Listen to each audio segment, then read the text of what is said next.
Welcome back, Astro listeners, to StarLady Soul Reader Network. This is MediaMonk, and I'm happy to be joined once again after a little catastrophic hiatus with our shining star of the zodiac. It's StarLady. Hi, StarLady. Hello, MediaMonk. Okay. Well, let's get right down to it. We've been out and about for about I don't know, how long has it been since December 18th, Kim? I can't even keep track anymore. 5 weeks, 6 weeks?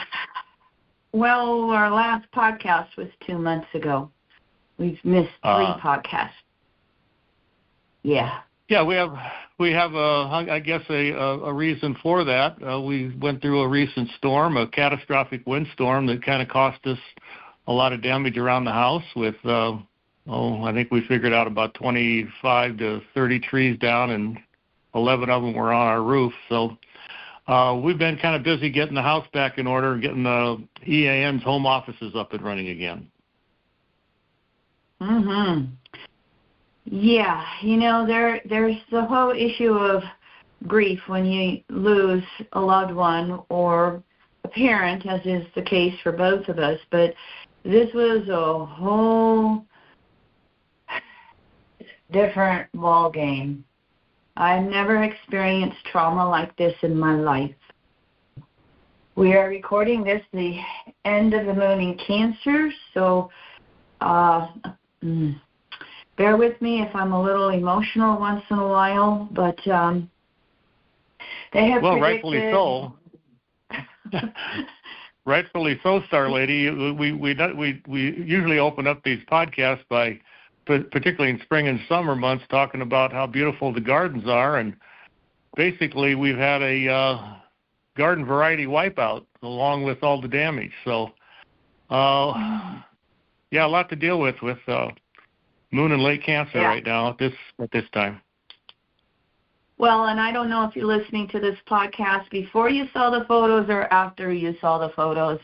I'm going to work with MediaMonk on the email newsletter to post some photos before and after for you, and I will also put them on my Facebook page. And if you want to see the damage, you can look me up on Facebook, Kimmery Weimer, Weimer. Yeah, the winds were forecasted to be 70 to 80 mile-an-hour gusts, and we clocked over 110 mile-an-hour gusts. We went to bed early, woke up at 2:30 in the morning, and it was like, we better get in our basement. We were in our basement for an hour. Well, I don't remember how soon, but it wasn't long after us and our little kitten Jazzy got in the basement, we started hearing the thuds. Just the devastation of hearing big old 80-foot ponderosas fall on your house.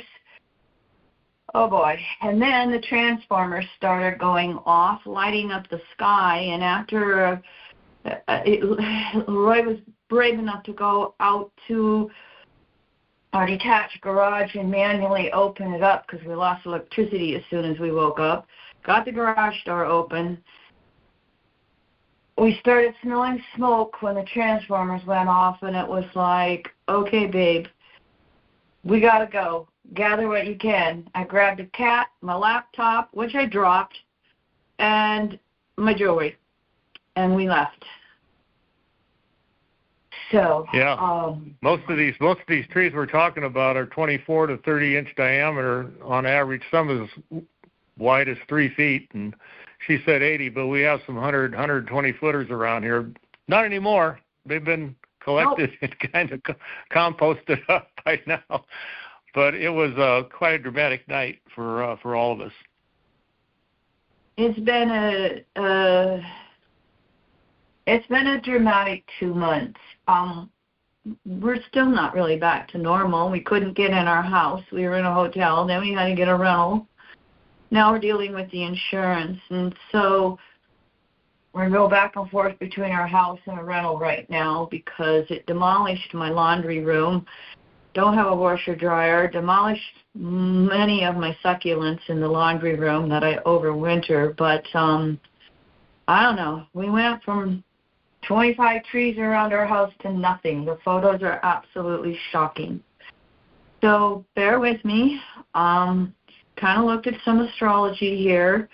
Can I just say the Uranian part of the story for me, with the transiting Uranus directly opposing my natal Saturn at 26 Scorpio? It was the arcing on the power line. We have a major power line that runs from a substation about 2 miles east of us up this mountainous cliff and down the hillside towards a place called Chapel Valley, and all that was just arcing. It looked like a horror show from the windows in the basement, with the flashes of light. It felt like I was watching a Frankenstein movie.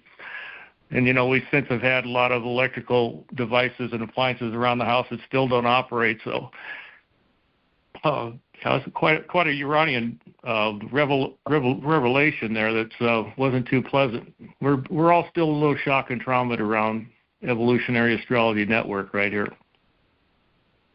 Well, MediaMonk has Pluto late Leo, and he has the Saturn first quarter square late Scorpio. Uranus made a T-square, has been making a T-square out of it. And in addition to that, transiting Pluto has been opposing his natal Uranus. So he's had Uranus activating Pluto and Pluto activating Uranus, throw in Saturn.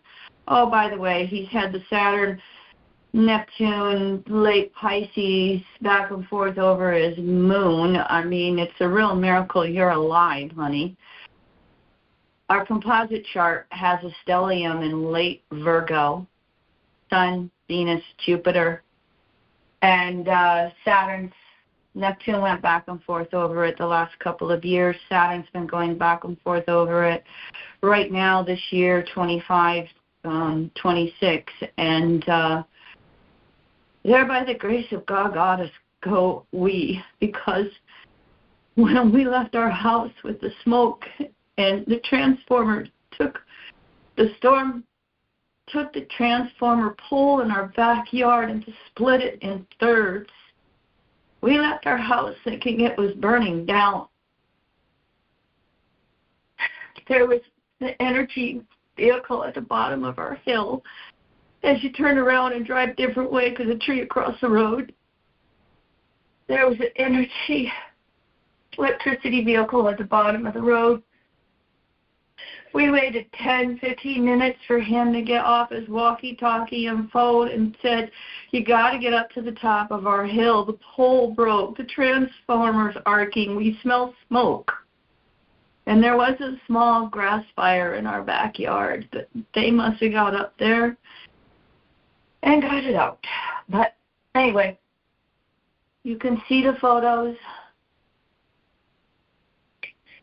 I'm going to try and move on to mundane astrology. There's absolutely nothing going on in the world, is there?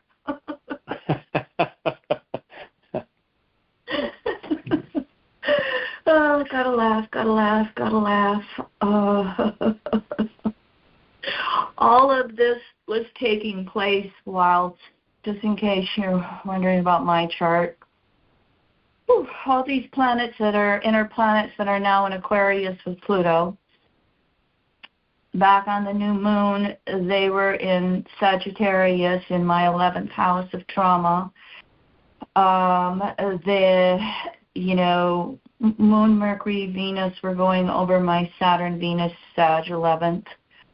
The new moon the day after was in the tail end of my 11th house, trauma, 11th house, with nature, Sagittarius. I, too, have Uranus in late Taurus opposing my moon in Scorpio. Leroy and I have my moon in Scorpio conjunct his Saturn in Scorpio. And I think it's what's created the deep emotional bond and commitment throughout time with us. Two more things, by the way. If you remember us from Storm Atlas in 2013 when we got 3 foot of snow on our house and lost a dozen trees, then that storm in 2013, Jupiter was in Cancer. This storm, Jupiter was in Cancer. I don't know where we're going to be 12 years from now the next time Jupiter goes in Cancer. If we still have the house, we might rent it and disappear for a while. That could work. Oh, there was I had another astrological thought, trying to find a little humor in the situation. If it pops back in, I'll let you know. But yeah. Anyway, enough of us. We're alive. We're physically okay, but we're still on the mend emotionally and mentally. The wind blows and we're still we're just re-traumatized and re-triggered. Yeah, this is a good Uranian review, but we got Uranus going stationary direct, Kim, so we better move on. I know. I'll try and be short here. So Uranus goes stationary direct a couple days from now, February 3rd at 27.5 Taurus. It went retrograde September 5th at 1.5 Gemini, so it's dipped back into Taurus November through April when it goes back into Gemini for the next 7 years. And so Uranus stationary direct, you can still expect some upsets, some surprises. There can be some major mental ahas as Uranus wants to go forward. It will have all of us having one last review of our resources and what is of priority and utmost value to us as it goes direct in Taurus. It can also have you just looking at your relationship with the physical earth and, recognizing on this changing climate that Mother Nature is going to have the last word, and she's a little pissed off these days. So, again, pay attention to any repetitive messaging that Uranus, ruler of the individuated unconsciousness, is making conscious in your world right now. In other words, what are the big aha messages coming in on how your world needs to change, how your values need to change, how your relationship with the earth and all of its resources is in the process of changing. We are recording this on the full moon of February 1st. The full moon of Leo is going to take place with the sun at 13 Aquarius, moon 13 Leo. While we are recording this January 31st and then February 1st, this moon, as it goes into Leo late 31st of January, it's going to spend the next day, 2 days, opposing these 5 planets in Aquarius. That Mars-Pluto conjunction on the 27th at 3.5 Aquarius. We all know what happened the day before in Minnesota with an ICU VA nurse shot 10 times in his back. We have Pluto, Mars, Sun, Venus, Mercury, all in Aquarius. I think many of us are experiencing shock and trauma. I was talking to a Minneapolis client this week who actually wanted me to look at some of the charts. And I'm not familiar if you guys know this, but many years ago, Mark Penfield did research and published horoscopes of the USA and Canada.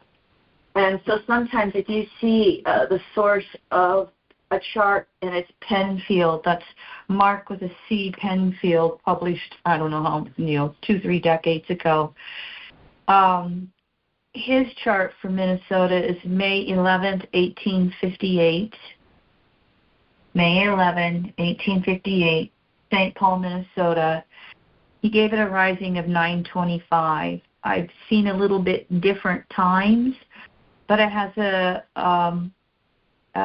late Cancer ascendant, where the moon is right now while we're podcasting.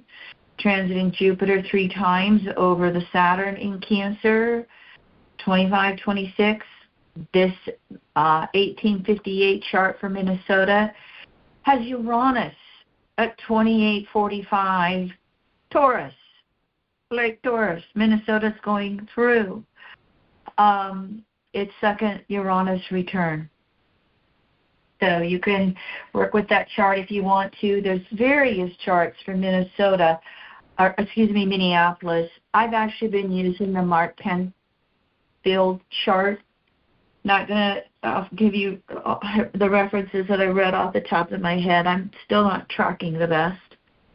But he's giving Minneapolis July 10, 1847.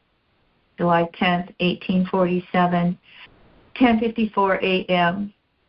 It gives a 28.5 Virgo rising, 28.5 Pisces descendant that Saturn is going back and forth over right now, 25-26, that Neptune has just went into that 7th house of relationships and how all the people are just bonding. We're 10 hours west of Minneapolis. It's a long drive for us to get there.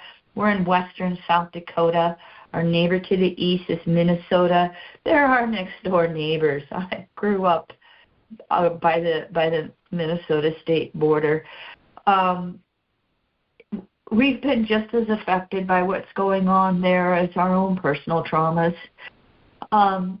This July 10th chart gives Minneapolis a 17-18 degree Cancer sun that Jupiter has been going over 3 times, late 25, early 26.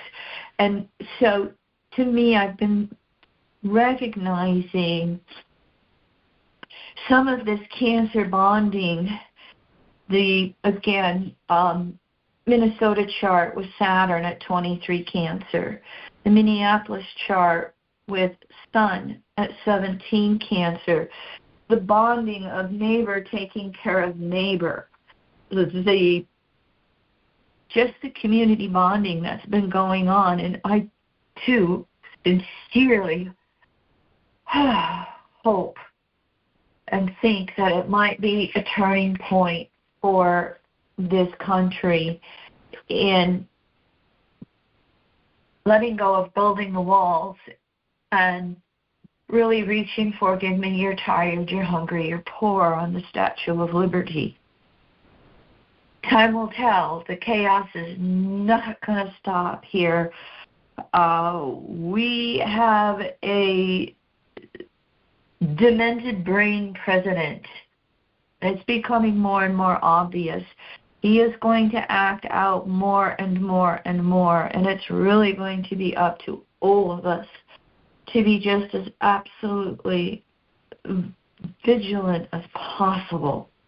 We all know we've had Neptune go into Aries January 26th. Again, right around that time period that Alex Pretty was murdered.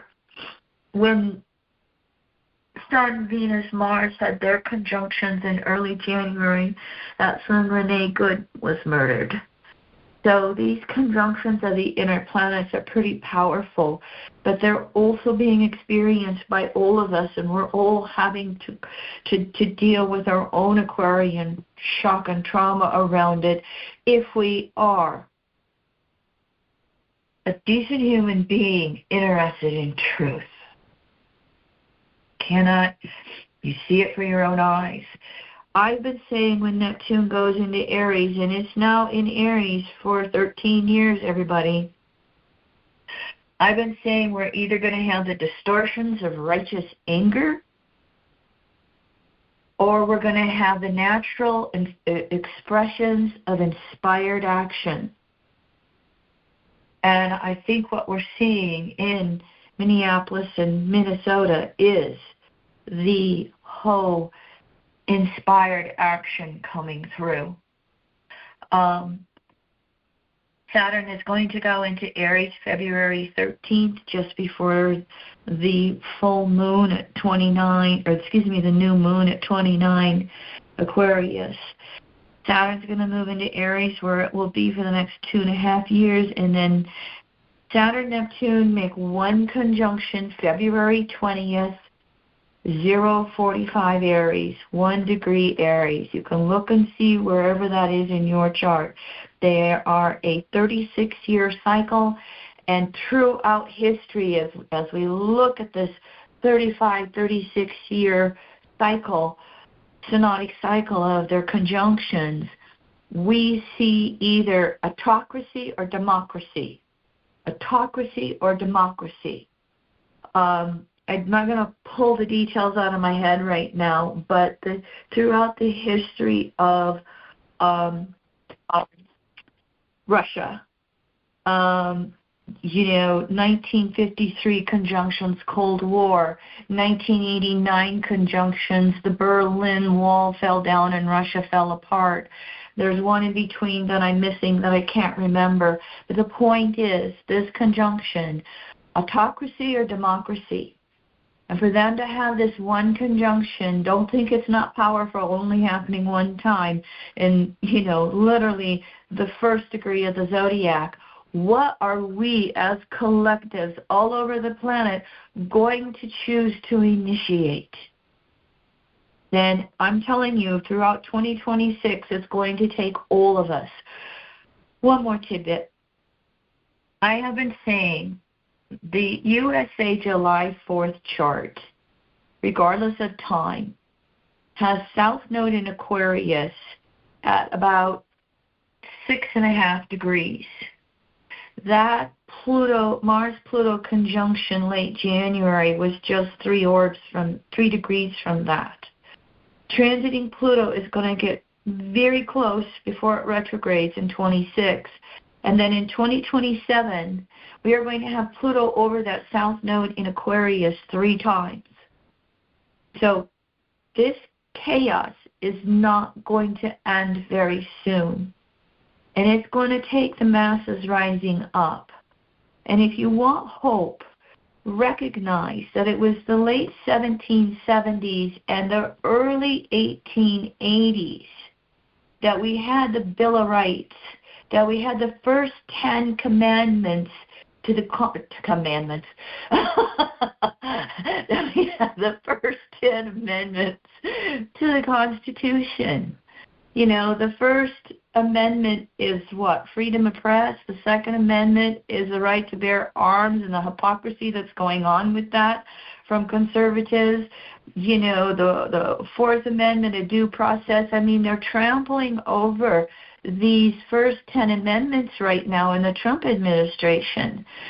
That is shocking to people. And here we are, a Pluto return with that in 26, 27, 28. Give your donations to the ACLU, okay? And to anybody who is being attacked, as they are all over the place in regards to this. In many ways, this is just heating up. And the beginning of every calendar year, when the inner planets go through Aquarius with Pluto, like we're seeing right now, this kind of stuff is going to continue to break free. Next year, it will be after the midterm elections. Will Trump really send out the National Guard to confiscate ballot boxes? Stay tuned. Become a poll worker. Really educate yourself on that kind of stuff. We all have to do this Aquarian masses involvement, no matter where we may be in this country. I'm going to give you the Sun in Aquarius mantra that I created many moons ago. I break free with new creativity in myself. I break free with new creativity in myself. thank you all for letting me be a little fractured in this podcast. I'll get back on my rhythm here as these new moons and full moons come across in these next few months. We have eclipse season with us, not very far away, but thank you for listening, and do your best to be safe, but also put your best energy into being an inspired activist on the planet right now. MediaMonk, any final words from you? Nope, just nice to be back on the podcast circuit, and thank you for tuning in. And like I say, we'll be continuing to do these new moon, full moon podcasts, and we appreciate your patience in getting back online. So until next new moon, move with joy and passion on this always exciting journey to the core of our souls. Thanks for listening, everyone.